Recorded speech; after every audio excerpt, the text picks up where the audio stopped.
Hello, hello, hello. It's your girl, BRANDIJENAE. And I'm back with another live, guys. I am back with another live.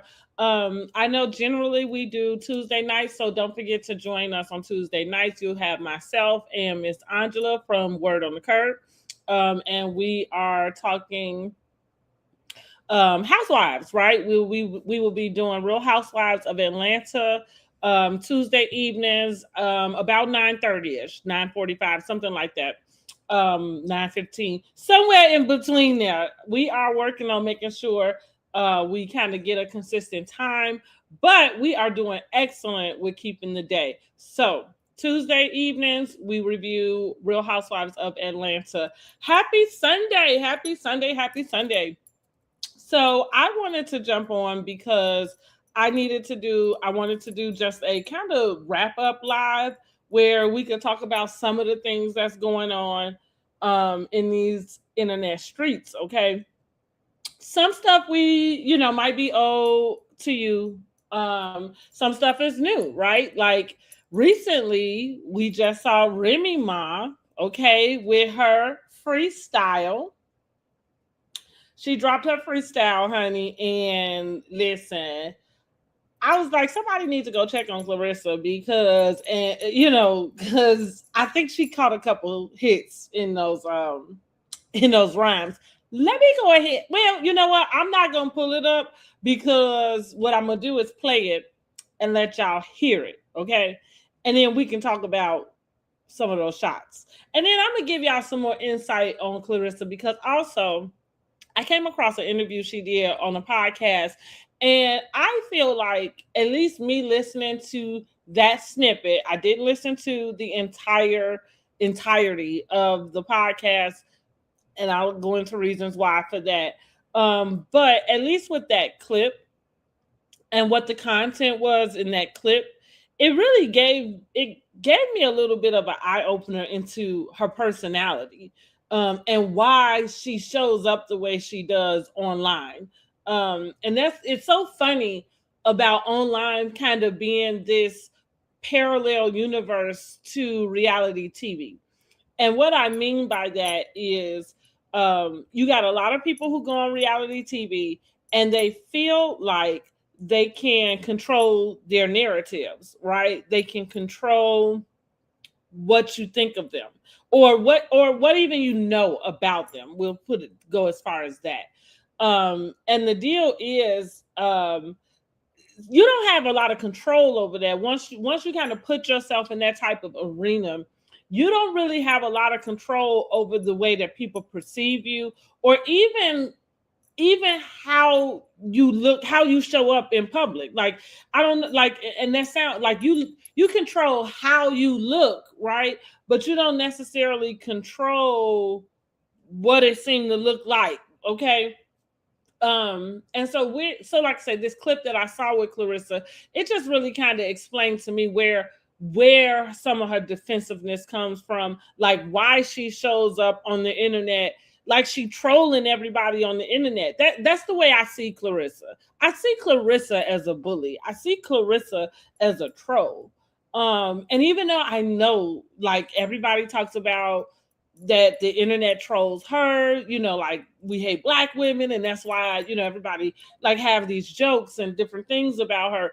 And it's like, no, I don't think it's that. I think it's deeper than that. I think she's not aware of the way that she shows up, and so it puts her in this defensive space. And so she's always defensive, no matter what the question is, no matter what the topic, no matter where you at, you ready, like you stay on ready. And I don't know, is that a boxing thing? Because maybe that's a boxing thing. And I know for me, that's the reason why she feels like a bully to me, because I like, as far as you being a boxer, knowing that you know how to box, that's cool. So you can beat somebody up.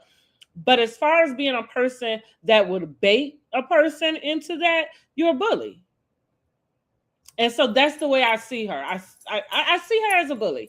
But let's listen to what she had to say in this clip, and then I'll go and explain more about how some of that idea changed for me about her.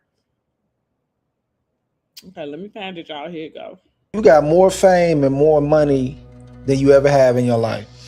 How's your family dealing with that? You know, sadly, I have, and it's not just from family and close, but I mean, it's close friends who I grew up with. Some people I never thought I'd be living my life without. Listen, I done bought every last one of my siblings a car. Really? Bought my mama a house, my mama 2 cars, my daddy a car, help him with his bills, help mama with her bills, help my sister take care of her 3 kids. Her 3 kids live with me. I go there, sit with the teachers, go to teacher conferences. I do all this stuff, and it seemed like the more you do, the more that they don't like you. Why? I overlooked how much my sister, started disliking me. You know what I'm saying? I didn't know. I never done nothing to her. I don't want to get emotional, you know what I'm saying? But me and my sister got the same mama and same daddy, and we grew up together. And she just, you work so hard to make all this money and to have a good life for yourself, and then the people who you want to share it with, they just change on you, and it's hurtful because people say it's lonely at the top, but damn, this lonely, you know what I'm saying? People shouldn't feel like because I work my butt off that they deserve my money and they deserve my time and they deserve to tell me who I can and can't hang around, and they can be so entitled. Family shouldn't be like that. Now all of a sudden, I'm the bad person, but I wasn't a bad person when I was doing backflips for you. I didn't have no boundaries. You can talk to me how you want to talk to me. You can trigger me. You can make me cry. You can mess up fights. You can do all this stuff. As soon as I tell you no to something, I can buy you a car, put you in a house, pay all your bills. It ain't enough. People don't want what you give them. They want what you have. Say that again. People don't want what you give them. They want what you have. Mm-hmm. And that there you can't have. You can't have what I done worked hard for. Mm-hmm. So listen, when I came across that, you could really just hear it in her voice, and like, listen, I don't even have what she got in the bank. I ain't got a quarter of what she has, right? But I feel like most of us can really relate with that type of attitude, because it doesn't even take having millions. All you really have to do is set yourself apart, or kind of be in a different like category than the rest of the people in your family, friend group, what have you. And you'll notice things. Maybe for some families it's not that way, and that's a blessing, right? It's a blessing for somebody to be able to go achieve their goals, be able to level up, be able to take themselves from one place to another. And the people who are still in that same place are just as supportive, are just as grateful. They're not feeling entitled to be where you are. I love that saying that she said at the end, which was, people don't want what you give them, they want what you have. And that is a huge difference, because, and like I said, I can relate. And so I just could relate to being a person who overgave, overextended, even in ways where I sacrificed my own self so that other people could have what they needed, be comfortable, be happy, whatever it is, because I live my life that way. I'm always wanting anybody around me to be happy and comfortable, right? Because I think those are things that we should not have to fight hard to be. Okay, we really shouldn't.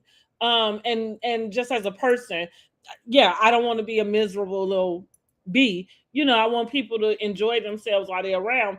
But sometimes that just, like I said, you get caught in this mode where you are overextending, over people pleasing, neglecting yourself. And most of the time you do that for the people closest to you, like your closest friends, like your family, right? Because those are the people you are wanting to take along this journey with you, or wanting to, pull along. But somewhere along the way, you find out that people are not as happy for you as you think, or as they pretend. And so that can be a devastating realization. It just is a devastating place to be. Like she started off saying, it's lonely at the top. That is exactly the reason why. because you can't take everybody with you. Because like Tyler Perry said, you put everybody in the boat. It's some people poking holes in the boat.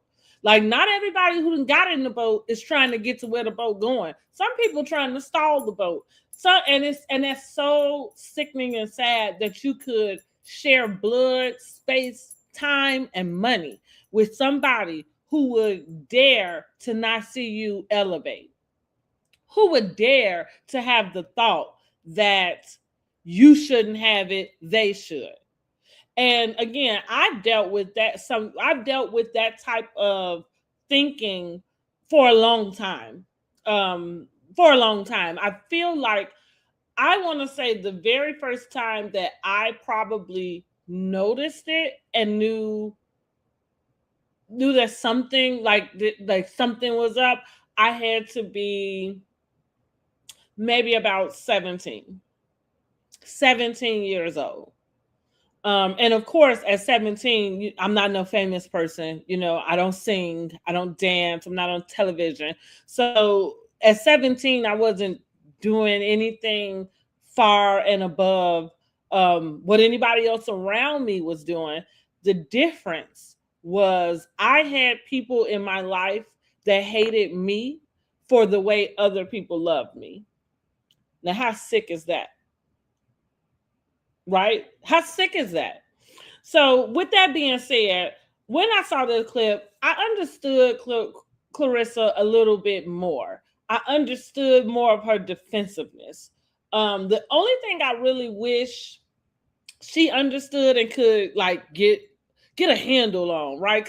Because when she shows up online, it feels unhinged. And that is what people are commenting, what they're grabbing onto is the fact that her response feels unhinged. It feels like you spazzing. And that's because you're trying to defend yourself against the entire internet. There's no way in the world you're gonna be able to do that, girl. So you can let the internet have it. And from this little clip, it feels like you let these family members have it because you can let them have it too. Like you don't really have to waste your time arguing or defending yourself against people who are committed to what they think of you. You're not about to change nobody, man. And that's like I said, and that's the problem with people. You can't be friends. You can't have family members. Those people are relatives, okay? You can't have family members who want your life. That's like she said, they don't want what you gave them. They want what you have. And so that's a whole nother level of snakeness. That's a whole nother level of being around dirtiness, right? It's because you with somebody who is plotting for you to not have, even though you taking from yourself and giving them. Now, just as soon as I got there with Clarissa and I said, I understand her a little more. So when I see her clips come up now, I know that I am going to see it in a different view now because I just with that one little clip, like I said, it gave me just a lot of insight. Like, I'm like, wow, that makes sense. You have to defend, because if you've never been betrayed by somebody like your mom, your sister, your brother, like somebody in that close proximity to you, you trust nobody at all. At all. I don't care. It can be the person you're sleeping with. Like it would take a lot for that person to get the trust that they think they have. Because I feel like even with me, there's a trust level that I can give out, but as far as like, I don't know what somebody think about real trust because I'm almost sure that nobody has my 100% trust because I have been betrayed by a person who I was never supposed to distrust in that way. Right? I was never supposed to have to question certain things, right? And so when that happens, you question everybody because you don't really like if the person who was put on this earth, right, if they can betray you in a that way, then why would anybody else not? You know what I mean? And even though that's not that's not true, you know, in as far as being factual. Of course, just because, you know, you have a family member that betrays you doesn't mean that you won't find someone else that you can trust. I'm just speaking about what it does to the person, right? You move on, you know, like I don't hold people hostage to trust. I trust people for what they show me. You know, I trust what you show me. And if you show me that you're a liar, then I trust you to lie. That's just that. And that's it. I don't expect for a liar to tell me the truth. So I would not ask somebody who I think is a liar a truthful question and expect to, you know, get something that's the truth for them. And that's just the way I adapt. That's the way I've been able to survive. And it keeps me pleasant also, because holding on, like trying to watch everybody to see who's who, like that's too much. So also, like I'm the queen of get rid of them, right? Stay away. Like you go places, you realize the places you've been in, you come to the conclusion that those people don't even like you. Stop going. That's what you do. You stop going. So that's kind of where I'm at with Clarissa. I'm like, I really wish somebody on her team, you know, just kind of would home baby girl in, you know, give her a nice big, oh, you know, loving hug, honey, you know, right on in the breast. And just tell her, like, girl, you can't fight the whole entire internet. Now, I'm sure she's going to want to fight somebody once this little song sink in. Because when I woke up yesterday morning, I just wasn't really expecting this out of Remy Ma. But let me tell you, Remy Ma kind of confirmed a few things for me also in this little rap. And y'all know what? I'm not even monetized yet, which means, listen, go ahead and subscribe to my channel. If you like some of this content, go watch some of the other content. Share it with your friends. Make sure you comment. Make sure you let me know where you're watching from. Make sure you let me know what type of content you want to see coming up, because I am in the midst of adding new content and new topics other than Housewives and reality TV. So the very first series that we are starting is Romanticizing Your Life. Okay, so get into it. Make sure you subscribe. Oh, and hit that bell notification button in case I upload a live that I did not tell you about. Okay, back to it. Back to Remy. So yeah, I wasn't prepared for what Remy Ma had to say up in these song, honey. But let me tell you, one thing about me, if you've been here long enough, you already know I love a good nasty read, honey. Like a nasty, like nice nasty. You know, I'm like, those are the reads I like to do. You know, very like elegant, over your head, honey. I gotta make you think about the insult, right? Because like the insult is so clever, you can't even figure out if you've been insulted or not, right? I love those types of reads. Let's get into this song. Let's get into this freestyle.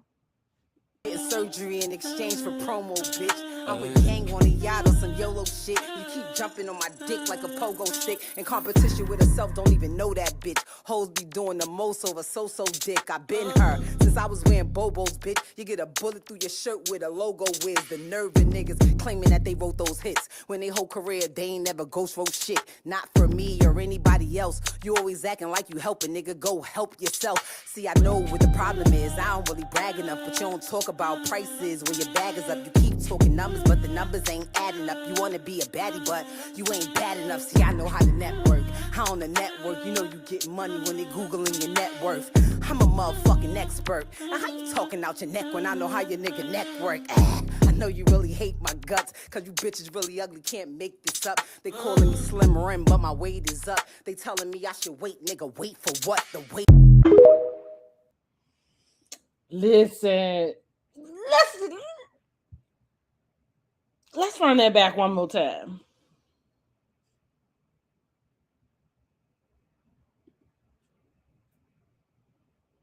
Watch how you talk to me. I'm a mogul, bitch. You getting surgery in exchange for promo, bitch. I'm with gang on a yacht or some YOLO shit. You keep jumping on my dick like a pogo stick. In competition with herself, don't even know that bitch. Hoes be doing the most over so-so dick. I been her since I was wearing Bobos, bitch. You get a bullet through your shirt with a logo whiz. The nerve of niggas claiming that they wrote those hits. When they whole career, they ain't never ghost wrote shit. Not for me or anybody else. You always acting like you helping, nigga. Go help yourself. See, I know what the problem is. I don't really brag enough, but you don't talk about prices when your bag is up. You keep talking numbers, but the numbers ain't adding up. You wanna be a baddie, but you ain't bad enough. See, I know how to network. How on the network, you know you get money when they Googling your net worth.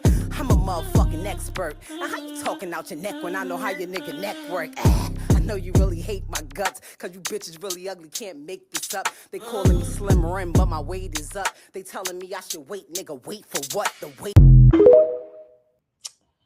Okay, listen, I just had to run that back one more time just so y'all could get a few of those rhymes in. And I don't even think that was it, because I did go listen to another version.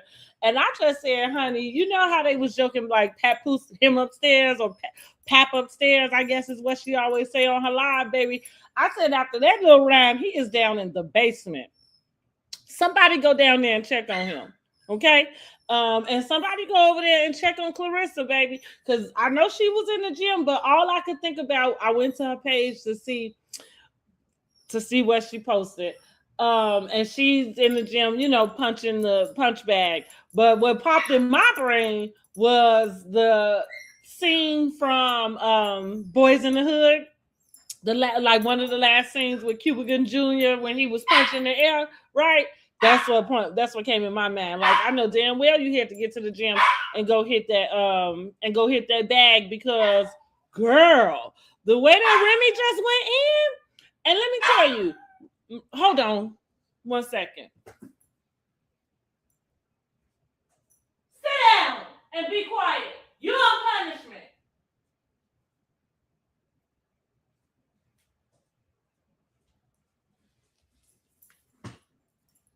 Prince Michael Jackson on punishment, y'all. He climbed up on my windowsill and was behind where my plants and stuff at. He know doggone well he can't fit there. Anyway, so back to Remy. So yeah, I was just like, she just went in, okay? She unloaded the clip. And I halfway can't blame her. Simply because, listen, I have a video on TikTok. I posted this a few months back, and the caption was about somebody letting Clarissa know like she's dating a married man. Like, and that's just it. That's the fact, and that's it. We understand that he's separated, but you know, this is, and I think that Clarissa has set her own self up, you know, just for some toxic, stupid stuff, because you're not even in a position where you have to deal with anything like that. You know what I mean? You ain't gotta date somebody's husband. And a real man, so just like how she sat up on Breakfast Club and she talked about what Papoose pays for, you know, it's kind of like I could see her being this young girl, and it's like, man, I wish she had some like real women around her to be like, girl, first of all, him coming in paying the bills, that's the minimum, okay? Like, that's exactly what he's supposed to do if he want any of your time. You don't go nowhere bragging about that. He's supposed to do that.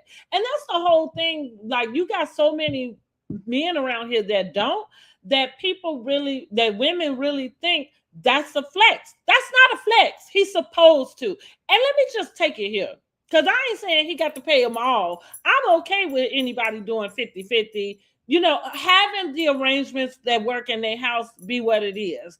But what I do say is everybody got to pay their way. Ain't no way somebody's supposed to be laying up in your house and they ain't paying for nothing. We're not doing that.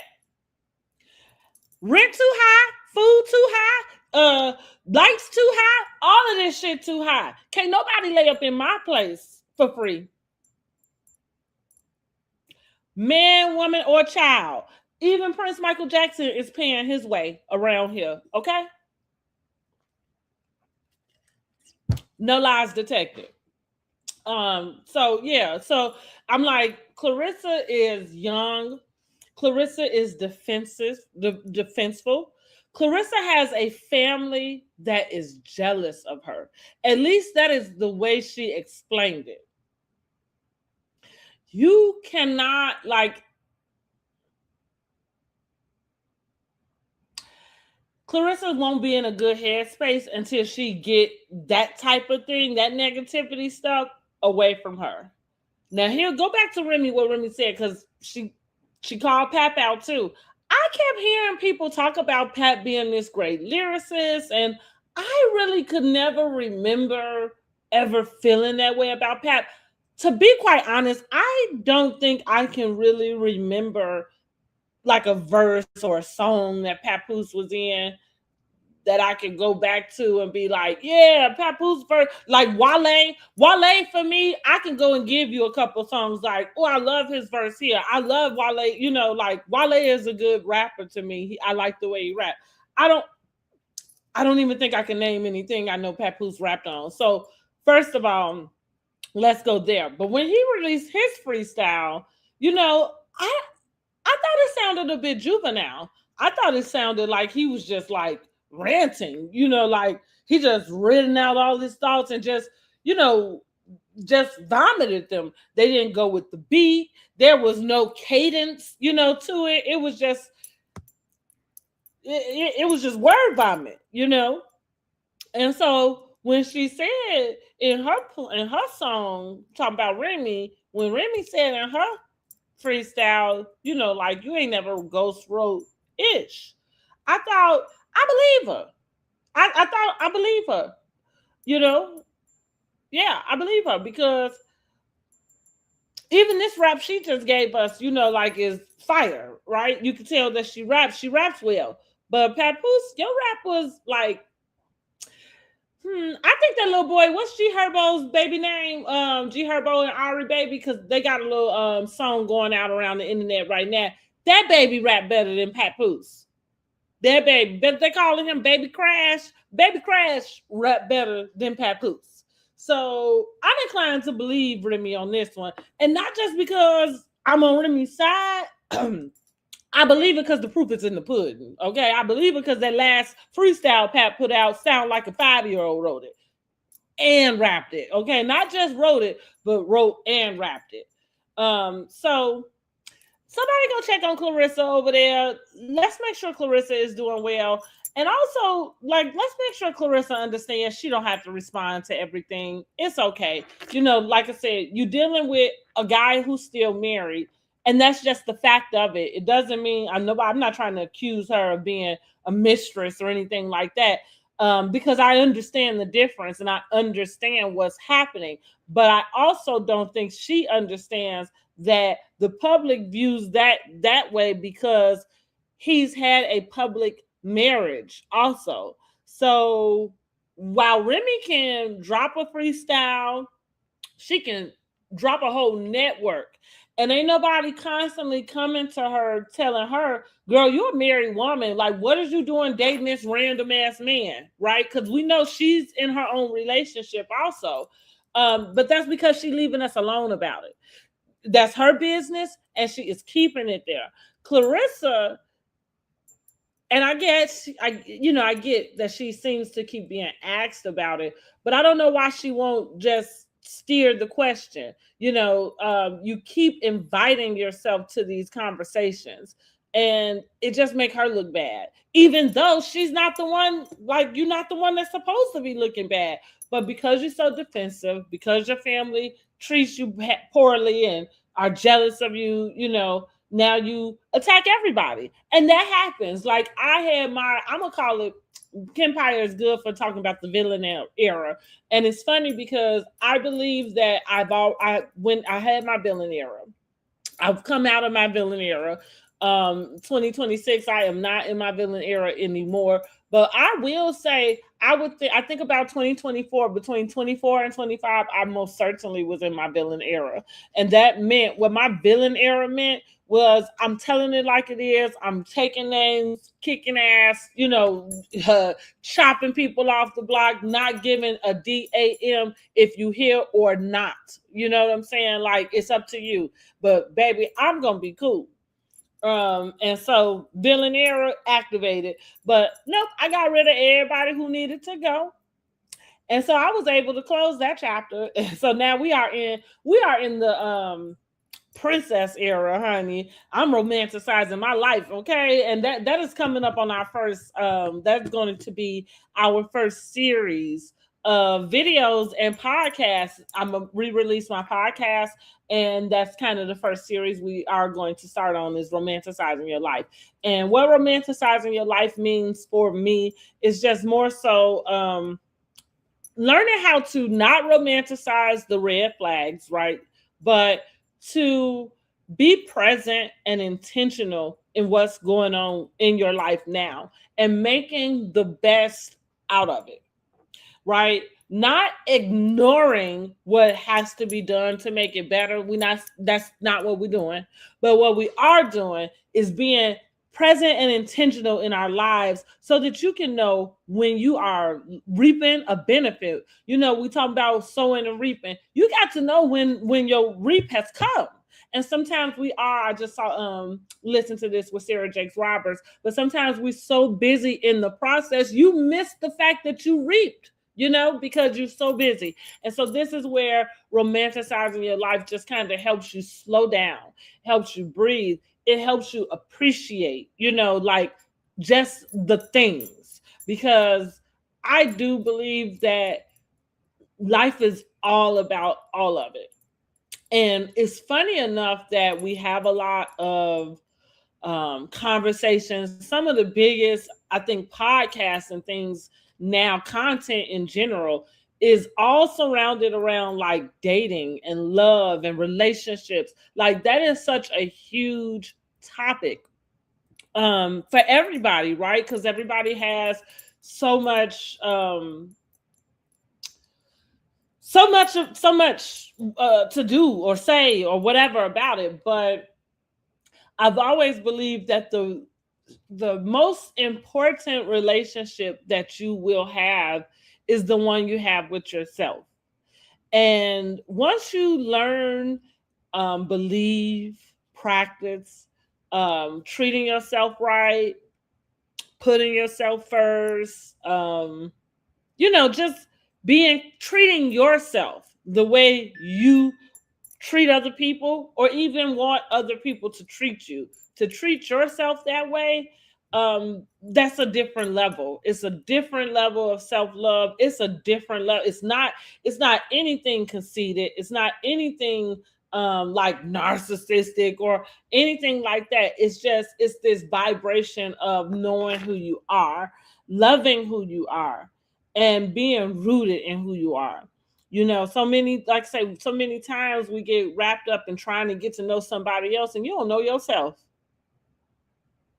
You know, you put up with stuff you don't have no business putting up with because what? You don't want to be alone? I am my own best company. I'm my own best company. I remember the times, 10, 12.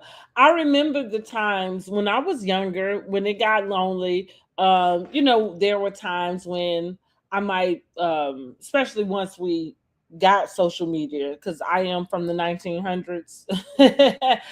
But there's times when I saw, you know, a friend or something, and I'll use that in quotation marks, and maybe they went somewhere, but I didn't get a call or invite. And there were times when I would feel really sad and down, and I would overthink and try to figure out, like, dang, did I do something to them? Like, why they didn't invite me? You know, like that. And today, honey, I'm okay. Don't invite me. It almost is a blessing to not be invited. Because what I also understood too in my journey, and we'll get more through this in the series, but in my journey, what I understood about my personality, about my energy, about the people who want to soak up the energy, but maybe not pour in, right? So like everybody has to refuel, replenish. But I realized that there were some people who just wanted me around because I made things better, not because they really wanted to be around me, but whatever space they needed to be in, I would make the space better. Okay, you know, like it is what it is. You know, buffer, I guess, is kind of the best way to put it. And that's so funny because I also think that in high school I may have been a couple people's beards. That's funny how I am that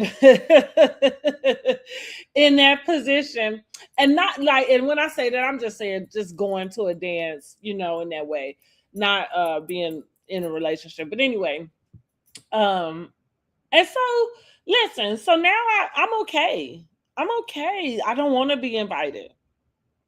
I also plan things without even thinking of who to invite.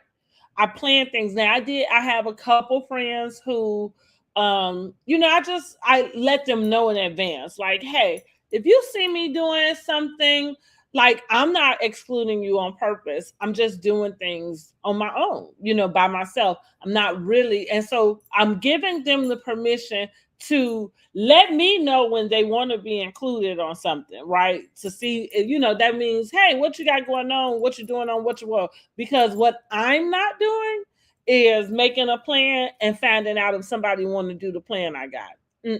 That's not what I'm doing. I also know the reason, I'm getting off topic, but another reason why I started doing that is I noticed that sometimes when I included other people on things that I wanted to do, the plans changed. And I don't like that. Because I don't do that to other people. When you invite me somewhere, I come to go to what's invited.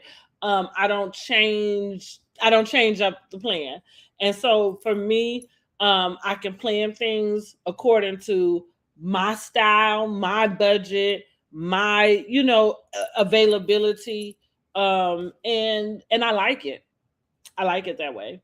Y'all let me know. Drop down in the comments. How do you feel about that? Do you like planning things on your own? Do you prefer to try to get a group of people together? I just really don't.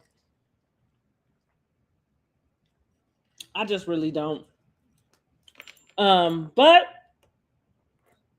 I can't wait to celebrate my son's birthdays. Me and my sons will be getting together and we will be celebrating birthdays. So that's going to be fun. Anyway, now let's move on to Trick Daddy, okay?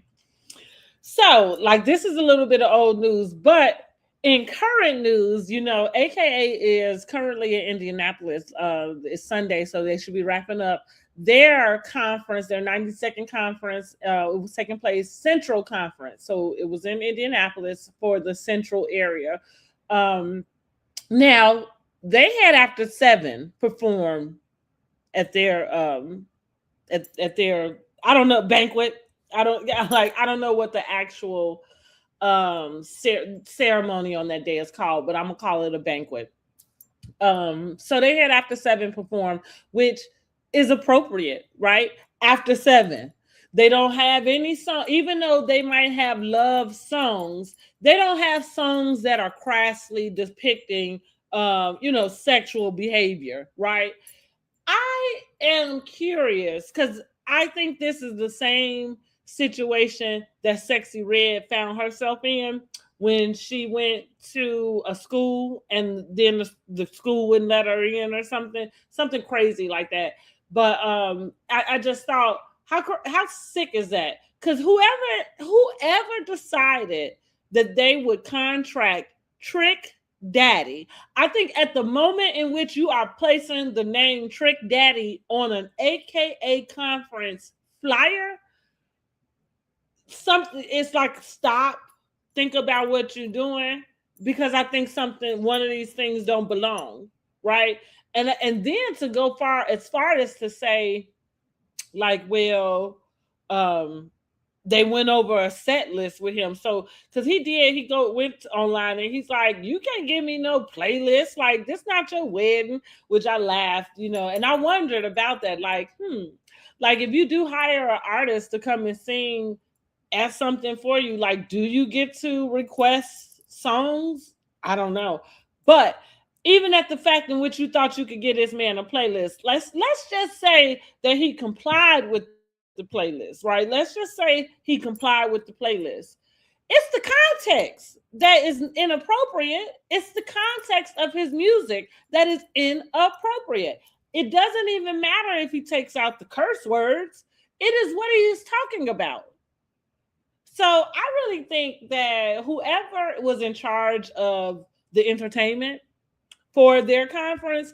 I don't know what the AKAs do when somebody step out of line, but that seemed like somebody needs to have a conversation with her, because I think they just set everybody up for failure. And it was almost like you embarrassed him, because y'all invited him there and then you cut his set short. That's not cool, because you should have known better before you invited the man. You had no business. My opinion is you had no business inviting him in the first place. So at the point that he got there and he started performing, that's just what it is. Y'all should have let that man finish performing.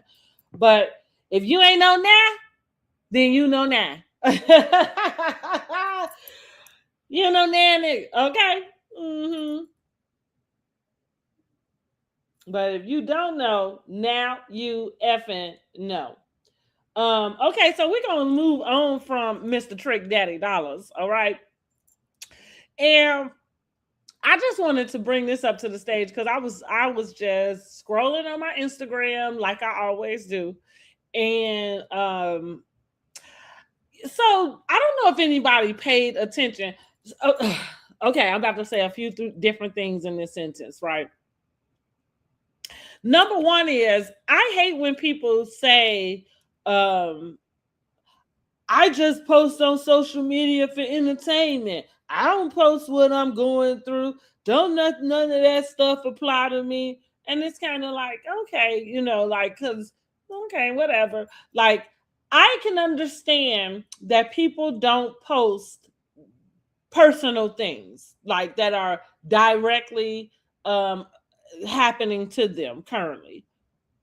But what I do understand about people's behavior is what you post, what you like, what you repost, what you share, what you add to your story. Like, all of those things do speak to your character. They speak to who you are in some particular way. Maybe not directly, but if there's a particular comedian that you like and you share a lot of that stuff, whatever that comedian's content is,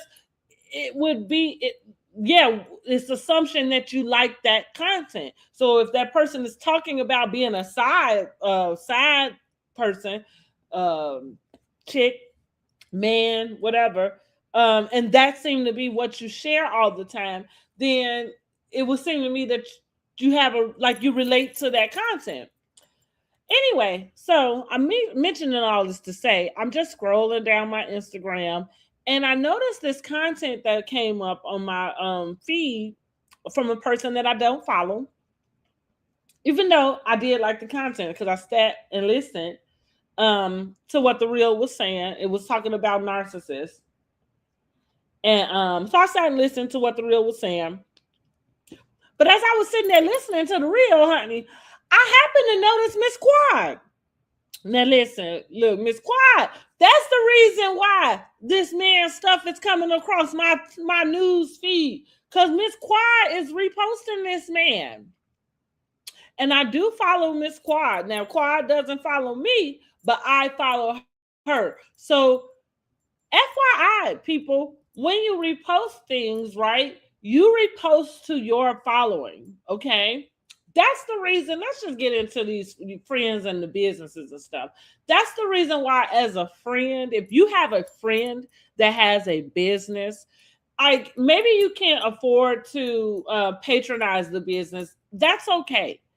But in no way, shape, or form should your friend be posting about their business and you not giving them a repost and posting it out to, your following and to your connections. There's no way. And again, people are allowed to do what they want to do. They're allowed to post what they want to post. But let me tell you, they ain't no friend of yours.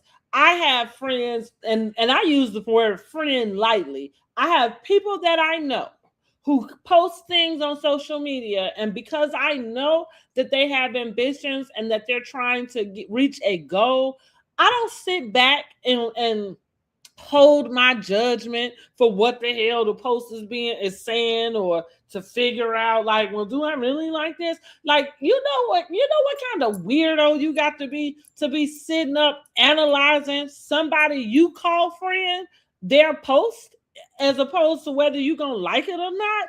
You sitting up holding your likes for as hostages. Like, people are crazy out here. But so I'm saying all to say, like, if I got friends that have businesses, they doing things. I just repost, I just share. I sometimes don't even finish the whole video. Sometimes maybe that's wrong on my part. Maybe somebody's like, well, you should be finishing the whole video. Maybe I should, or maybe I don't give a damn, because as soon as I see your name, whatever you doing, I'm pushing it out. That's it. That's all. I don't care.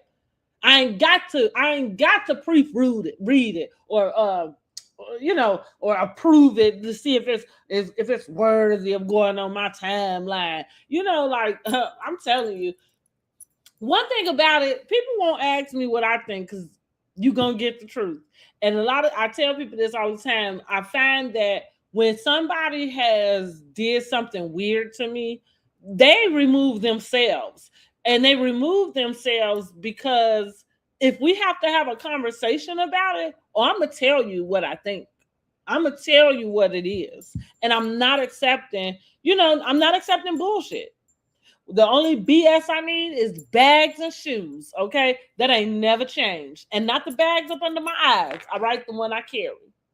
But yeah, and so I realized that God has kind of put me in that space where people just remove themselves, because you already know you did some weird shit. And I don't like weirdos, so I don't fool around with that. Anyway, so yeah, I just wanted to point out that clearly Quad believes that King is a narcissist, okay, because that's a lot of the content that this guy posts. And I don't know. We only saw King for 2 seasons, maybe 1.5 to be exact. I don't know if the man is a narcissist or not. And let's be clear, narcissist is a word that's being thrown around quite recklessly, I might add, and also by myself. I'm going to include myself in that. I have probably made the mistake of calling someone a narcissist, and I really had to double track and take it back. Only reason why I took it back was because I'm not trained to diagnose anybody with a personality disorder at all. So that's just the truth. And so what it is like, yeah, I'm not qualified to tell you that you're a narcissist. But what I am qualified to do is point out, the same characteristics, and point out, that pattern. And we can talk about that, so it's the psychiatrists and psychologists that put the name to it. I can just make sure I point out, like, yeah, well, you seem to have a lot of these particular tendencies. But you would need a professional to actually diagnose you. So I think many of us sometimes as women, when we are dating and we go through things, sometimes you end up going through a breakup, and all of a sudden you do feel like the breakup is because of narcissist. And I mean, that could be true or not true. I think most of the time it's probably untrue. Because the more I think about how, like, the seriousness of a narcissist, like, of what that means to be a narcissist, I think we should probably lean more into people having tendencies, right? And not that they are full-blown narcissists, because I believe that looks different. And I think that, we are experiencing that if you really want to pay attention to the person who is currently in office. But anyway, as it pertains to Quad and Kirk's, because that's what we calling him now, Kirk's relationship, listen, I'm inclined to believe a little bit of what Kirk is saying about the breakup was not mutual. I don't know why. This is the part that make me think that he's a piss poor man.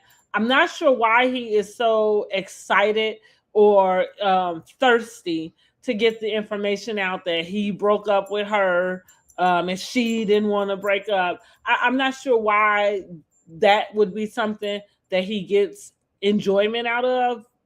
It's very feminine to me. I think, I think ladies operate in that space more so. But listen, if he was raised by his mom, I can understand why. And listen, and I did just throw all moms who got boys up under the bus, because I got 3 boys myself, but my boys don't act like that. I guarantee it. Anyway, I raised men. Let me make that clear. I raised men for real. Anyway, we saw it on television. If you go back and go through the Married to Medicine reviews, ever since the episode where we knew that Quad's egg retrieval did not take, because we knew it prior to the ladies knowing it, prior to her opening up to the rest of the cast. We saw it prior to that. And her and Kirk had a conversation on that episode about whether they would go and do another egg retrieval. Kirk made it clear that he didn't know what he signed himself up for, that this was overwhelming, and he didn't think he wanted to do another egg retrieval. Quad said, if it's about the money, I'll pay for it. That's what she said to his response, right? That's desperation, sis. And because I've been in a place where I really wanted to be like, stay in this place with this person so badly that I was willing to overextend myself in ways that you had no business overextending yourself.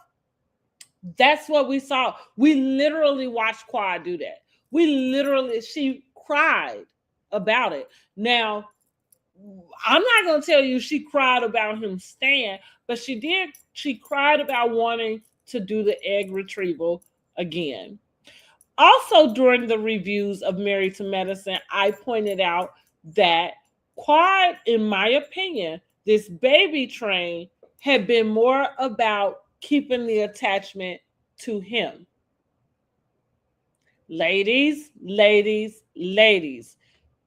Most women get caught up in that. You get caught up in, you done met this man, whatever, he making you feel good. He's doing all of the things. And that's the thing, even with narcissists or with like this abuse pattern, like the whole like grand gestures or, like doing all of this stuff to make you feel good. Like that's part of the process, silly. So that's why, ladies, you have to love yourself enough to where when a man brings you flowers, you're not ready to just jump his bone and have his babies because he gave you, a dozen roses of flowers. You should be so used to getting flowers that you're able to say, thank you, baby, I appreciate it, and move on.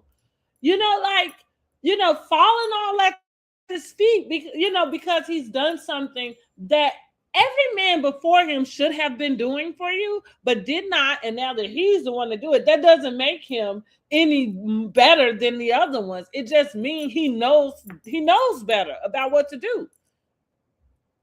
He knows better about what to do. It's funny. This is the funniest thing I think about, like men who open car doors, right? So I'm going to give you this.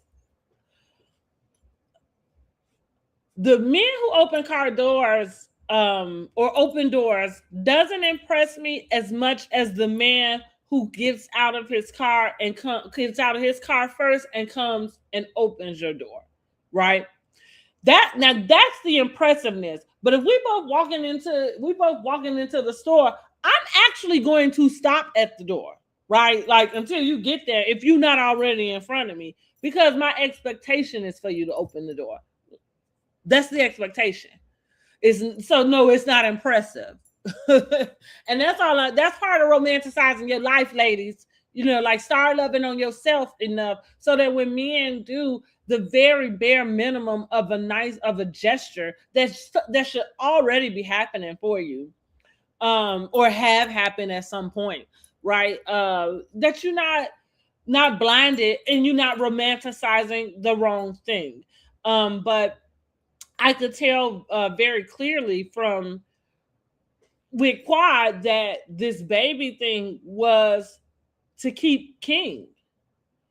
And I think that King probably didn't quite understand what he was getting himself into as IVF pertained to. Because I think that IVF, I've never been through IVF, just hearing people and their stories, that has to be a trying process for any couple, especially one that just got together. We just knowing each other. And now all of a sudden you got me flying to Ghana to do, egg retrievals. That's a bit much. So anyway, back to going to my reviews. I had already said, I've said it every single week after that particular conversation where we saw Quad break down, and almost begged that man to continue this IVF thing with her.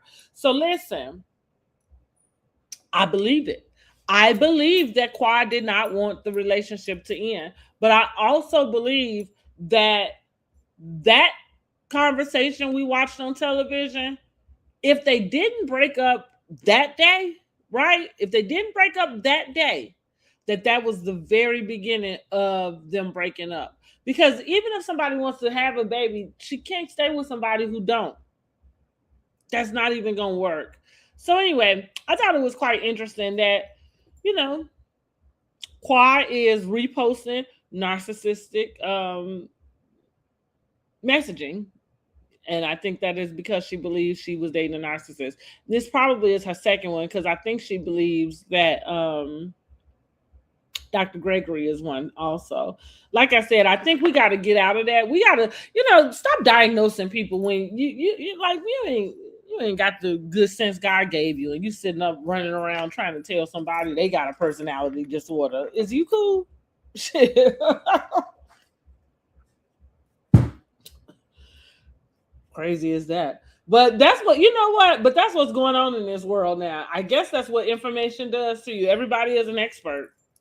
Like I saw something, I was scrolling, and and I thought it was quite truthful. Like a lot of things, and I'm gonna get more into this in our series too. Like even with my business, it's taking me some time to get my business to like just where I wanted to be or what I thought it was. And the funny thing about it is that I have gotten distracted along the way. So I went reaching for this and reaching for that and doing this. And then it's funny, 26, God came and said, like, go back to the beginning. I love when I'm able to hear different messages from God because I don't always hear God speak to me, but every so often I do.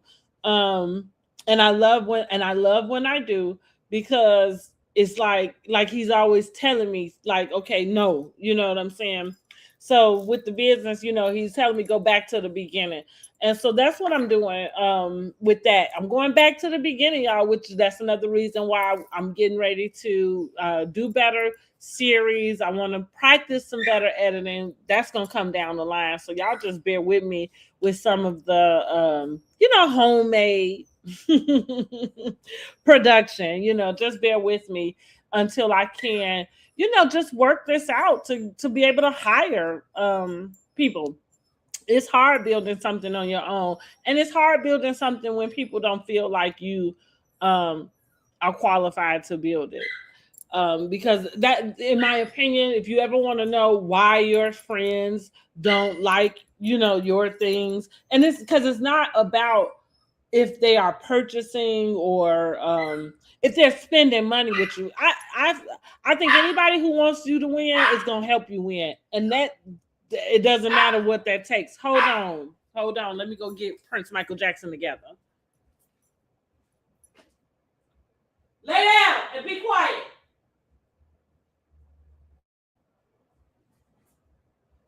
Let me step up out this door real quick because I think this little thing about to get on my damn nerves.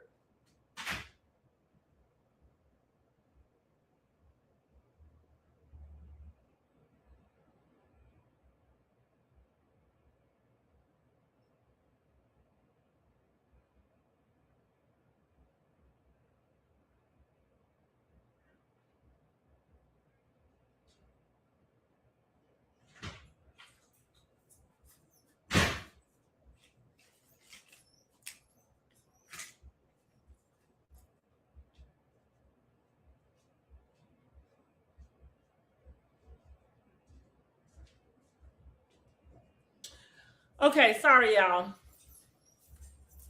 Lay down, Prince Michael Jackson. I'm gonna take him out for a walk when we get done with this live.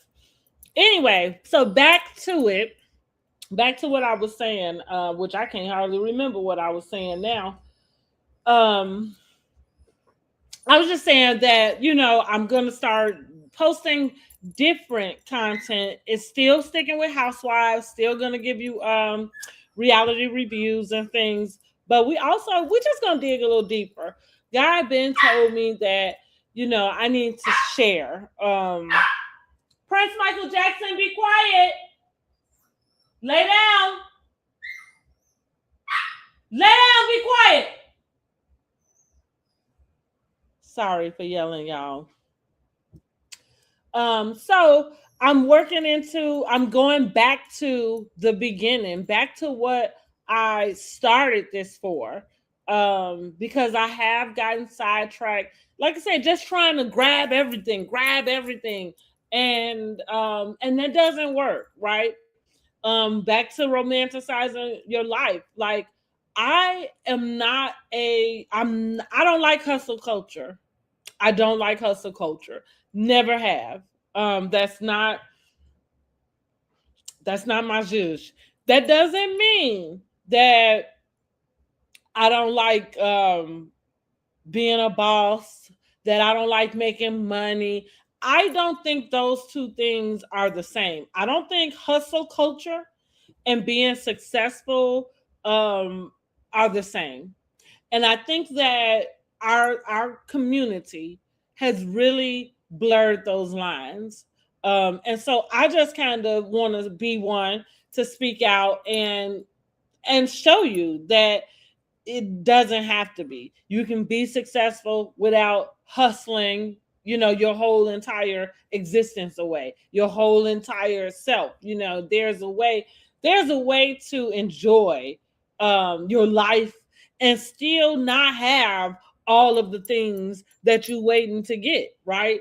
Like, all of this exists. And not for nothing, once we get down into it, you're going to see exactly why them hoes mad. I promise.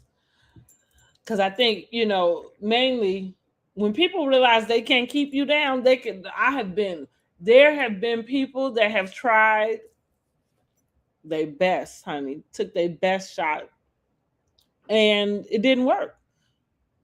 And it's not going to work, right? Because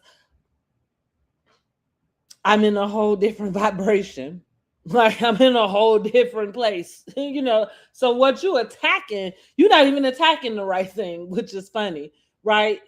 So yeah, when we get down to it and we get through this series, I don't know exactly how long it's going to be, because I already did start working on like an outline. I mean, I'm taking this serious, guys. So make sure y'all subscribe. Okay. We just going to get serious. We're going to get for real. And I'm just going to share a lot about how I got to be where I am, and the journey about where I'm going. Okay.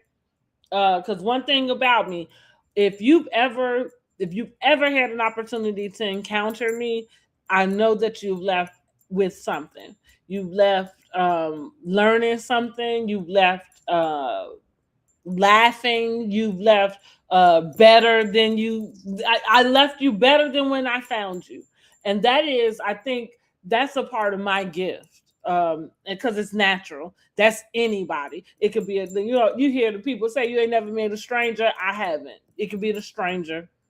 I promise anybody who encounters me leaves me better than they came. Now, and maybe not the ones I have to go off on, but even them. Because I think sometimes you can tell a person off, and you can do it so well that they have to say, you know what, you're right.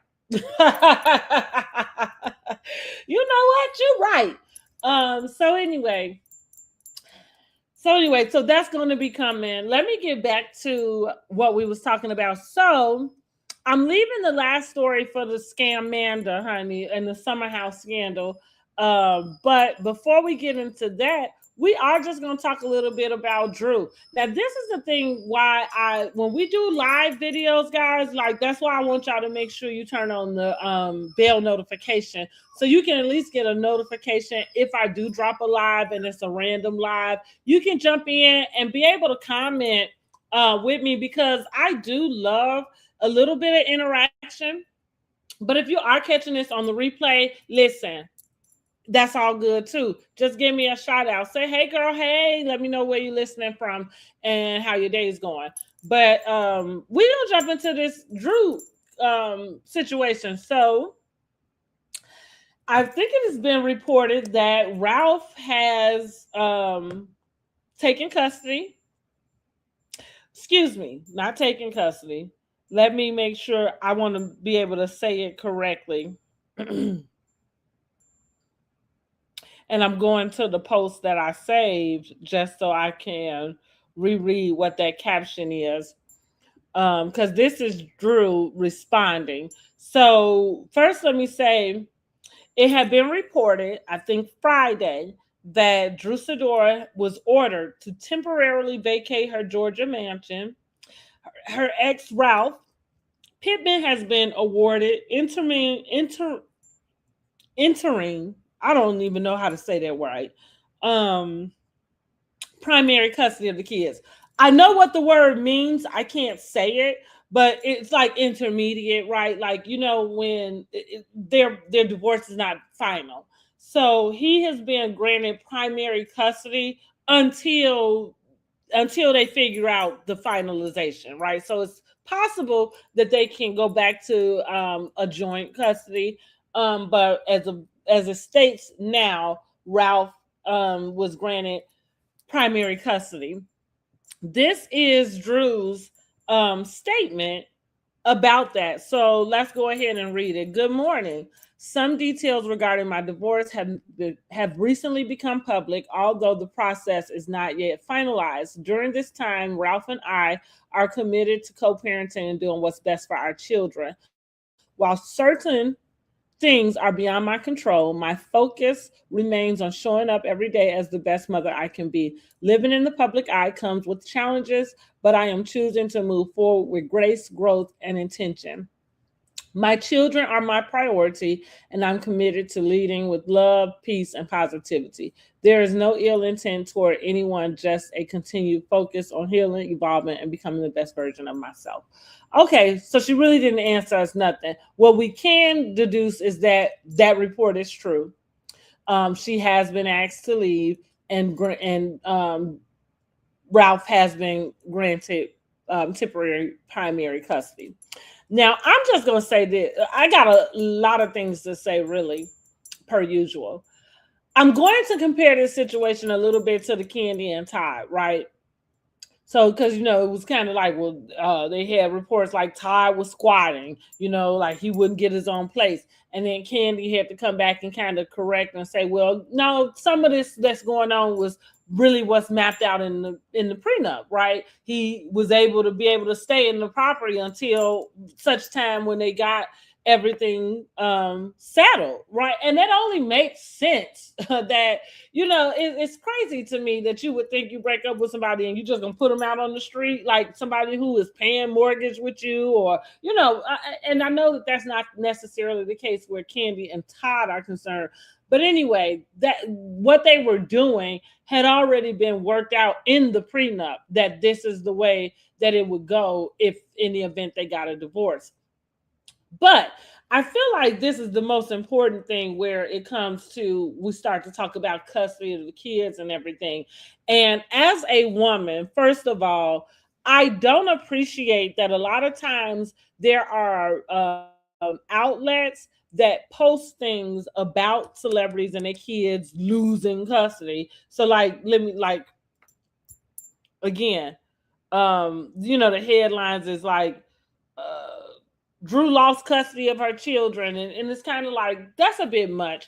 And it's also this way of where it's like demonizing women, right? It's messed up in this world that women are only seen one way. And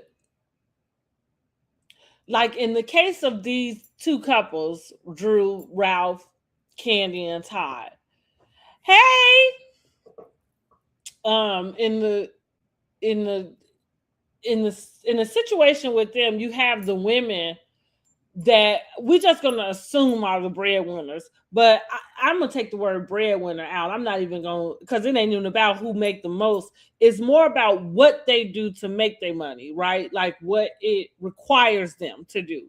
So like what Candy end up doing being on Broadway, it requires her to be in New York while her family lives in Atlanta.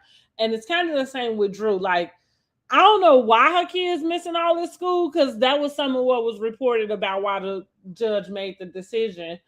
But I'm gonna tell you one thing: Drew is aloof.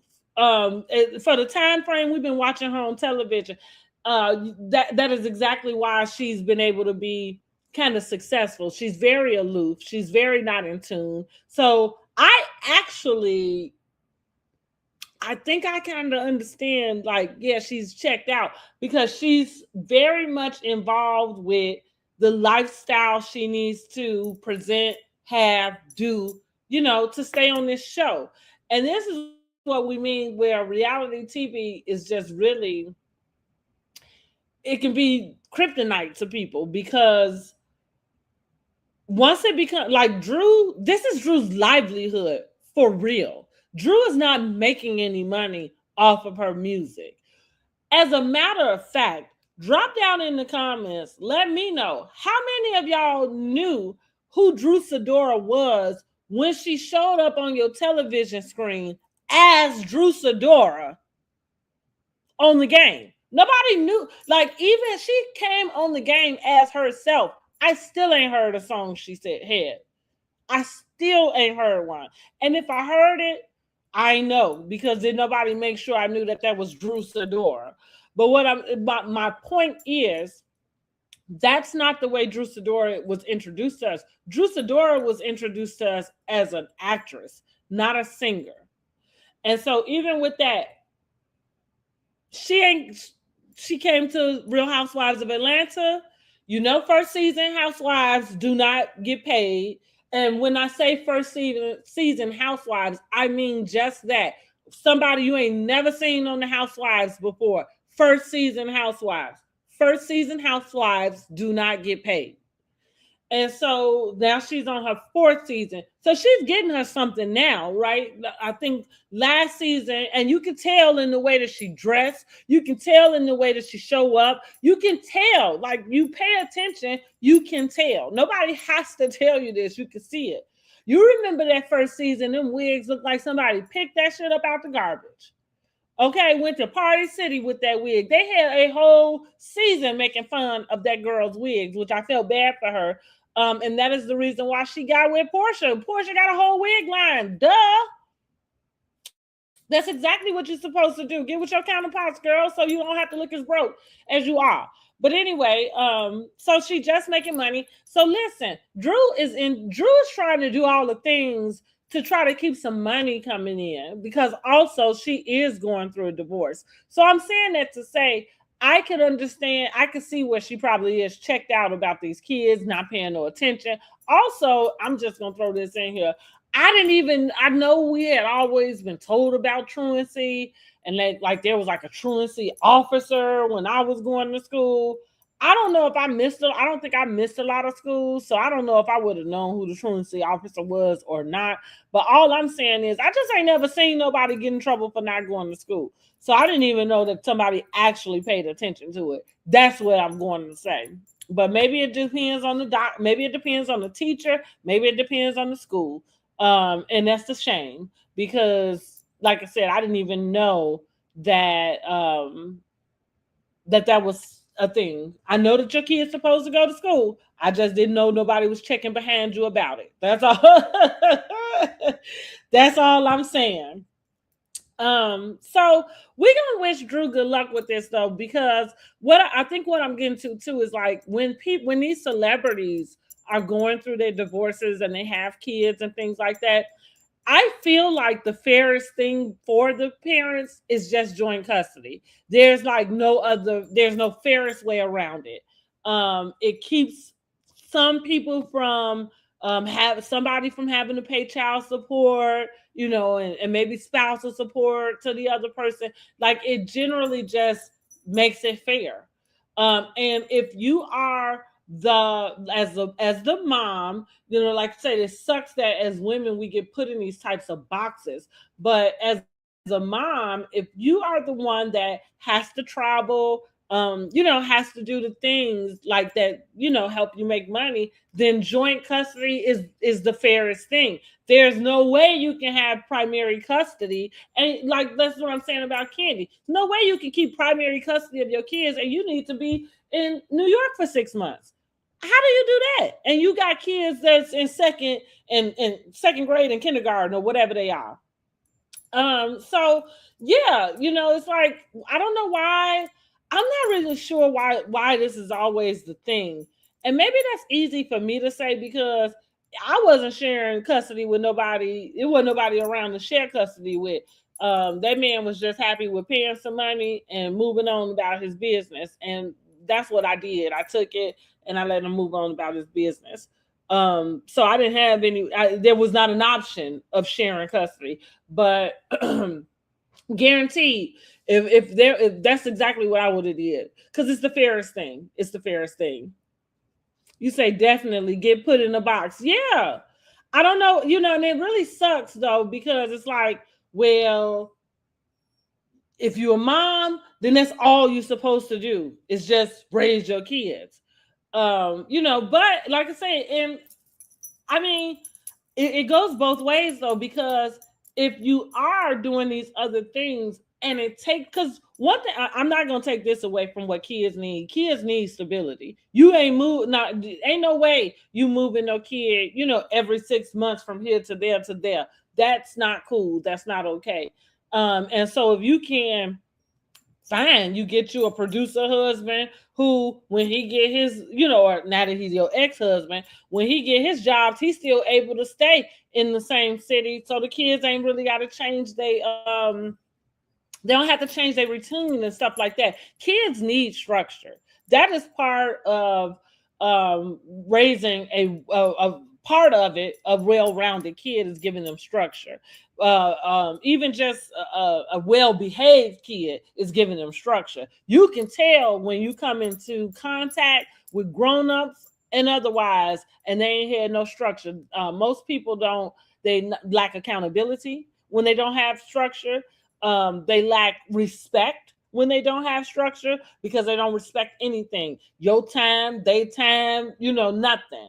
So yeah, structure for kids is, and I think when it comes down to courts, I'm not here to go and fight for anything about my kids in court, but I do think when they make that statement, it's my job to look into the best interests of the kids. I believe that that is what they're looking for, is the stability portion. Who's most stable? Who's going to be able to provide a life in which this child is not wondering where their parent is, if they coming to get them, if you got to go, if you're going to be able to go to school, do you got what you need to get dressed? Like that, no kid should have to go through that. And so that when it comes down to the courts, I do believe that that's what the courts are talking about. They're talking about how to keep a child in the most stable environment. And so the best way you can get to that, get to it. But I don't know. Drew, good luck, girl. That's all I got for her. That's all I got for Drew. Is good luck, girl. But you know, we're gonna see. I guess she over there with that man in the phone. That's gonna be interesting to see. You know, Real Housewives of Atlanta just started. So tonight, episode 2 comes on. And again, we will be doing the review for episode 2 on Tuesday evening. So make sure you are subscribed to the channel if you are not already. And also make sure you hit that bell notification so you can be notified whenever I do upload a new video or whenever I do go live. So yeah, we're going to send Drew love. We're going to wish her the best, honey. Drew done figured out how to be funny on this show. She is funny. But the same still remains. I think that Drew is aloof. I think she's flaky. And I think she's a pretender. She's a poser, That's what I would call her. And then it sucks because she's from Chicago. She's from my hometown. And I really wanted to like her. But Drew is from the suburbs. They tell me she went to do, what did they tell me she went to Dunbar. That's what they told me. She went to Dunbar, y'all. And I'm like, that girl do not act like she went to Dunbar. That's a high school. Because I said to myself, I said she had to move early. Like that girl is only from Chicago in theory. Like she did not grow up on the streets of Chicago because she, in my opinion, she does not act like a girl from the city of Chicago. She acts like a girl from the suburbs who reps the city of Chicago. Okay, and if you know, you know. I don't need to explain nothing else. If you know, you know. What I am going to tell you about, I'm going to throw Angela in here because we ain't talking about Real Housewives, but we're going to throw Angela in here. Angela from Chicago. And Charles confirmed it when he confirmed that she was from the West Side. But what I am saying is I could tell in the way that she talked, in her delivery, the way she handled those girls. That girl is from Chicago. Because it's a way, like Chicago girls got a way about them, and it just is what it is. I don't know. Maybe you born with it. Like, I don't know. But Chicago girls definitely just have a way about them. Why do these look like little people? I don't like this. It's making me uncomfortable. Okay, now let's move on to the next story. Yeah, good luck, Drew girl. All right, so the next story I am doing is going to be about Love and Marriage Huntsville. It's just a little clip I found. This is Ken. So look, y'all know my Philo is out right now. I'm not paying for it at this moment. I'm not even sure when I'm going to pay for it at this moment. So I might be really behind on the shows whenever I get to do a review about them, because I might have to wait for them to come on Max. But the truth of the matter is I'm not even paying for Max. I didn't cut out all of my streaming services because I got to rebudget. I got to redo some things. And so yeah, I don't have access to watch them. So I'm not really sure where we are in the Trish and Ken saga on the episodes right now. I'm already checked out from Trish and Ken. I've been checked out since they first got on our screen. I really was not interested in this whole dynamic because it felt stupid to me. It's kind of the same thing with Clarissa, right? Where Ken is concerned. It's like, if you have these great qualities going for yourself, how do you attach yourself with somebody with all of this baggage? Like, what is wrong with you? That's crazy. And I'm sorry for calling what it is baggage, but that's what it is. Like that's what it is. It's baggage. And so, same Clarissa and any lady out here. Because I think this is the advice I would give to any lady. You meet a guy, he tells you that he's separated from his wife. Okay, that's cool. But why would you date a man who hasn't completed whatever, whatever that process is? So you separated from your wife. Just how long do you plan on being separated? Because at some point you need to get a divorce. I don't want to be somebody sitting up laying with a man, planning out a future to somebody whose future is still still attached to somebody else. So going back to Clarissa a little bit, Clarissa, like, everybody kind of trolls you because you look crazy, planning out, having a baby and getting married to a man who hasn't gotten a divorce. That it feels like the elevator don't go all the way to the top, because you would need that man to get a divorce. And it would seem like that would be the priority instead of trying to convince the whole world that this is really going to happen. Like, because we already know that bigotry is not legal. I mean, maybe you got to find out, but we already know that. And so that's the reason why we like, girl, are you cool? Are you okay? And I'm saying this to my ladies in general. You meet a man, he's separated. I don't think that's fair game to start dating him. I think that's fair game. Like y'all can, I guess, talk a little bit. But he can't talk to me. People grown. Do what you want to do, but he can't talk to me. No, you have to take care of your business before you come talk to me. And here's why: because if you can't take care of your business before me, how the hell do I expect you to take care of your business after me? I done been and I done already raised a man. Not the three I had. I had to raise somebody else's that they gave birth to, right? But when they came to me, they hadn't had all the things that they should have. And so I had to teach that person the things, like that you should know. And I ain't doing it again. I ain't old enough for that. I was in my 20s. I wasn't old enough then. If I knew better, I would not have done that then. But listen, I ain't in my 20s today. I know better. Okay. So that's kind of where I'm at with Clarissa. But let's just go on and hear what Ken got to say. I mean, I probably shouldn't be saying this out loud, but I haven't signed my contract. I'm single. Okay. I'm a single man. Been single for a few months now. A few months. Well, how many months? It's been all of 2026. 3 months, so 4 months. We going in the 4 Today is the first. 3 months and 1 day.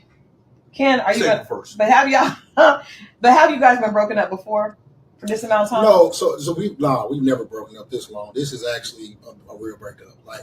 And I want to say Trisha's a great person. Okay. I'm not going. I love that. It's nothing. I have nothing against her.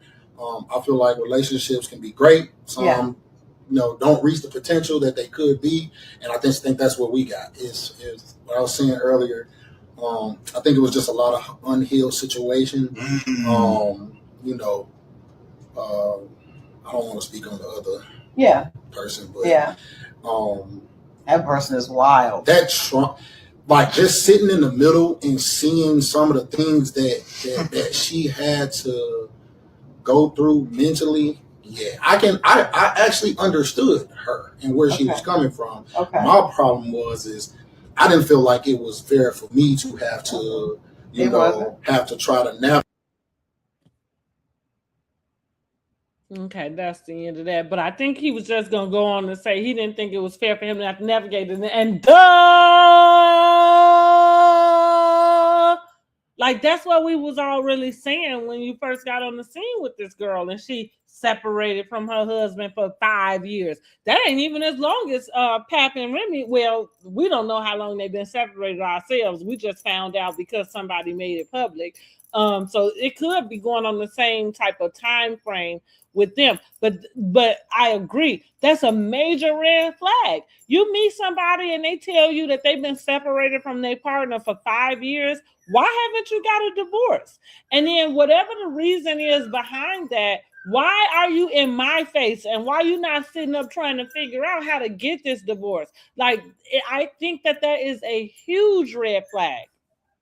It's a huge red flag in many ways because it tells you about how that person deals with their business in general, right? That they push things off.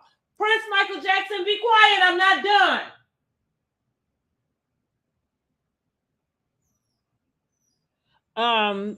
So it just tells you that they're not that as responsible as you would want a person to be, or listen, or maybe I just, I don't know, maybe I'm just a stickler, maybe I'm just, uptight, or whatever, but it's a no-go for me. I would not date a man who is separated. You can't access me. Go take care of your business. And that just is that. So Ken and Trish are not together.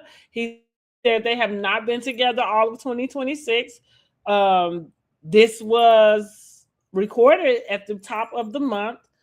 I wonder, I ain't got a lot of followers, but I wonder if I could reach out to Ken and if he would come and talk to me and Angela. I probably should have. I wish talk to Angela and see if she'll do it because she got more followers. We'll see. Because I just, would be curious about how he even decided to stay in that situation, because it just felt like with him, you don't have any kids. You don't have an ex-wife. Like, you don't have any of those things. So, like, you literally could go find you someone that just is bringing what you have, which is no drama. And clear, like I said, in 5 years, yeah. Yeah. So them being broken up is no surprise to me. And yeah, I think it's a good thing. All right, let's move on to the next one. Okay, so oh, I forgot to pull up the other picture. Let me see really quick if I got the picture. So the next and final story that I am going to talk about today is going to be about Summerhouse. Okay, so for those of you that are, let me see, I'm trying to find the right picture, y'all. So those of you that have been following me, that have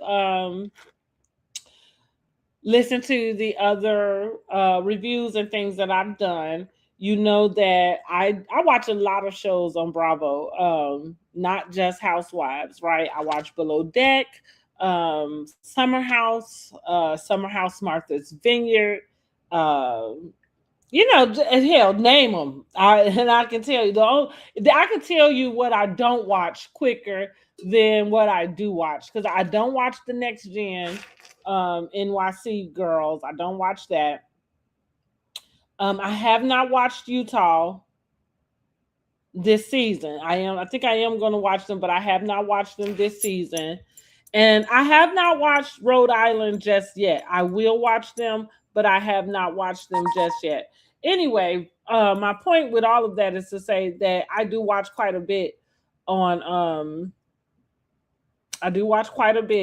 Peacock, or excuse me, on Bravo. And Summerhouse does happen to be one of them. Summerhouse I have watched since the beginning. I actually watched it since its first season.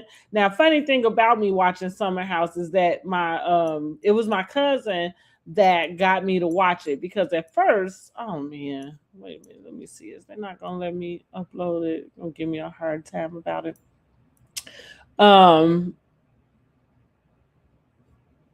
Okay, let me go back. Why you still obsessed with me? So my cousin is the one who got me to watch it first, because I think I felt like it was a little silly or something. I didn't really go into it, but she let me know. Oh no, I know what it was. Let me stop. I did feel like it was a little silly, but she had watched the first episode and she called me back and was like, "Girl, no, you'll like it." But what they did, which is what they do a lot when kind of like these spinoffs, even though Summerhouse was not a spinoff from Vanderpump. However, they used the girls, they used a couple of the girls in Vanderpump Rules to go to the Hamptons. And so that's how they introduced the Summerhouse cast. I was trying to get the photo up, and of course, it's telling me it's an invalid file, so it won't let me upload it. Let me see if I can upload the one that I think it will let me. It just don't have all four of the characters. It just don't have all four of them. Okay, but that's Sierra and that is Wes. Okay, that is Wes, WES, from Summerhouse. Okay, so the scandal is Sierra was added to Summerhouse about 4 seasons ago, and Wes was added about 2 seasons ago. During Wes's first season, Summerhouse is currently airing now, and this would be considered Wes's 3rd season. Okay, so during the first season, Wes and Sierra, they started dating. Now, let me just explain Summerhouse, what it is. So Summerhouse is basically about this group of young adults. They work in New York and they have a share house in the Hamptons. So in the summer, they go to the share house every weekend. And so that's really what the show is. It shows them showing up for the weekend. They'll throw different themed parties, and of course, it's all these young adults in this house. So yeah, drama, okay, because they all drunk, they all hooking up, XYZ. So back to Wes and Sierra. So Wes and Sierra started to date. Again, this was Wes's first season. Well, during the reunion, it was found out that Sierra and Wes were not dating anymore. Basically, Wes turned out to be a fuckboy. I guess he just really got enamored with the fact that he was newly famous. He's on the show on Bravo. He started hooking up with the girls in the clubs and all of that. And Sierra is not that type of girl. Fast forward to this season. I gotta get this other photo for y'all. So, because I gotta get y'all to have the y'all got to have the proper photo, like the face, the proper reference is what I want to say. Let me see. I'm about to get this. I'm gonna make sure.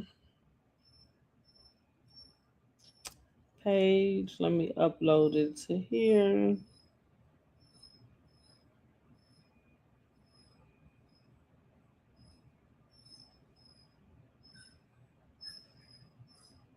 Yeah, I'm gonna just put it in Canva and download it as a PNG.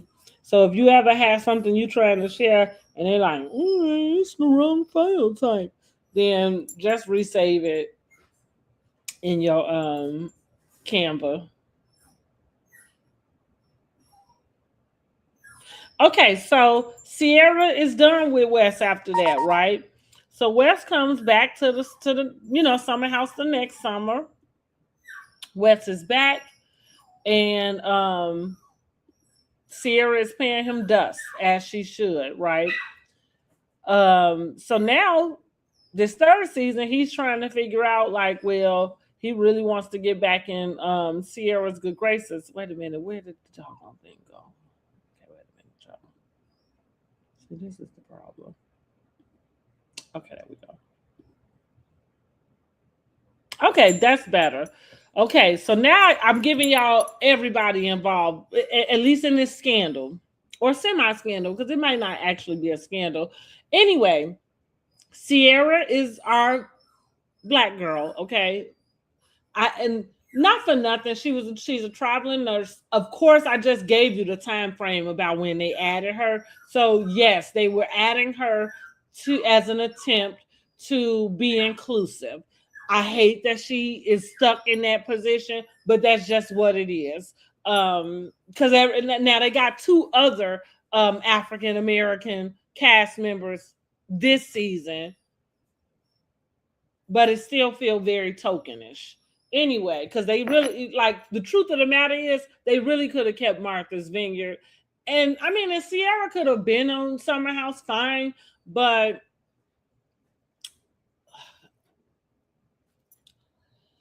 I don't like it. Anyway, so Sierra and Wes, they dated.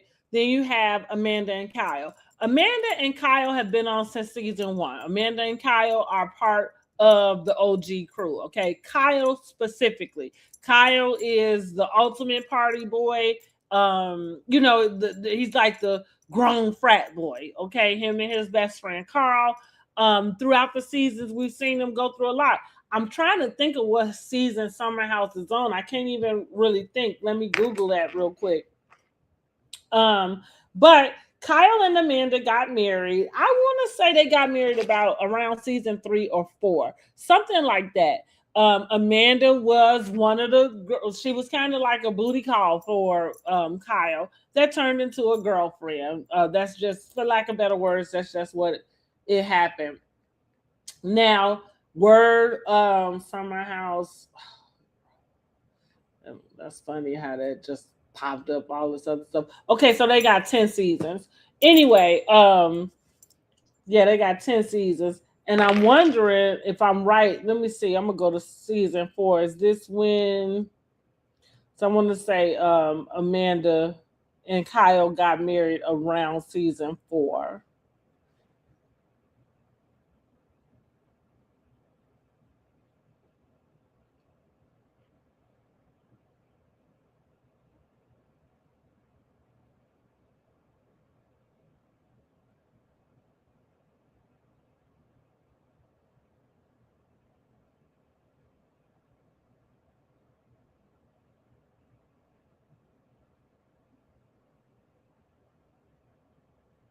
Okay, yeah. So okay, so actually they got engaged season 4, and so which means they probably got married after season 5.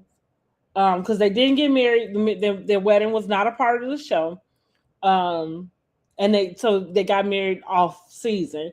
But anyway, so Kyle and Amanda are married. They're kind of like the house parents. Let's just because they're the married couple, right? Nobody else is married.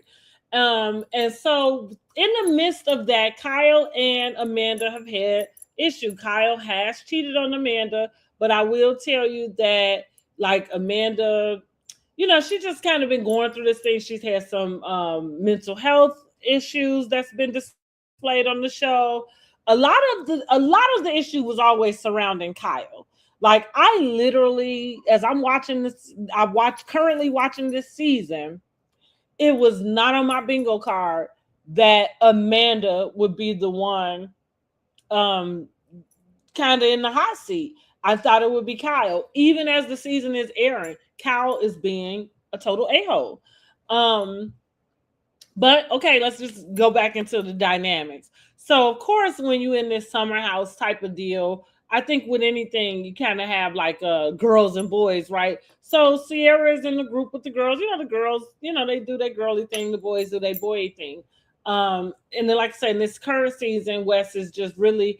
I don't think he's trying to necessarily get back with Sierra, but I feel like he just wants to make it right and make sure she's comfortable. Fast forward to let's just get on down to what had happened is. What had happened was apparently, so in January, Amanda and Kyle announced their separation.